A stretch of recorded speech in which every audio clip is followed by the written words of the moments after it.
উৎসবমুখর ও জমকালো পরিবেশে অনুষ্ঠিত হয়ে গেল খুলশী ইস্পাহানি হিলস ওয়েলফেয়ার অ্যাসোসিয়েশনের অভিষেক অনুষ্ঠান 2026। গত 27 জুন শনিবার নগরী ফয়েজ লেকের গ্যালারিয়া হলে এই নান্দনিক অনুষ্ঠানের আয়োজন করা হয়।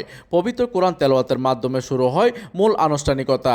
এদিকে অনুষ্ঠানে স্বাগত বক্তব্য রাখেন অভিষেক অনুষ্ঠান উদযাপন কমিটির আহ্বায়ক ইব্রাহিম কাশেম চৌধুরী।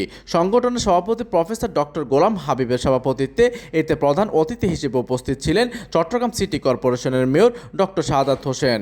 অনুষ্ঠানে অন্যান্যদের মধ্যে বক্তব্য রাখেন চট্টগ্রাম জেলা সমাজসেবা কার্যালয়ের সহকারী উপপরিচালক মোহাম্মদ জসিম উদ্দিন, চট্টগ্রাম মহানগর বিএনপির নির্বাহী সদস্য গাজী মোহাম্মদ সিরাজুল্লাহ, স্বেচ্ছাসেবক দলের ইঞ্জিনিয়ার জমির উদ্দিন নাহিদ, প্রান্তিক গ্রুপের ব্যবস্থাপনা পরিচালক মোহাম্মদ গোলাম সরোয়ার এবং খুলশী ক্লাব লিমিটেডের সাবেক সভাপতি শামসুদ্দিন আহমেদ ও সিনিয়র সহসভাপতি নাসির উদ্দিন। এই সময় বক্তারা এলাকার উন্নয়ন ও সামাজিক সৌহার্দ্য বজায় রাখতে এই সংগঠনের ভূমিকার ভূয়সী প্রশংসা করেন। অনুষ্ঠানে সংগঠনের বার্ষিক প্রতিবেদন ও ভবিষ্যৎ পরিকল্পনা তুলে ধরেন সাধারণ সম্পাদক মোহাম্মদ নুরুন নবী ভূঁইয়া। এই সময় সংগঠনের পক্ষ থেকে এলাকার সার্বিক উন্নয়নের লক্ষ্যে সিটি মেয়রের কাছে একটি লিখিত দাবি দাওয়া পেশ করা হয়। মেয়র ডক্টর শাহাদাত হোসেন অত্যন্ত আন্তরিকতার সাথে দাবিগুলো শোনেন এবং পর্যায়ক্রমে তা পূরণের সুনির্দিষ্ট প্রতিশ্রুতি দেন। অনুষ্ঠানের শেষে এক মনোজ্ঞ সাংস্কৃতিক অনুষ্ঠানের মধ্য দিয়ে পর্দা নামে এই বর্ণাঢ্য আয়োজনের।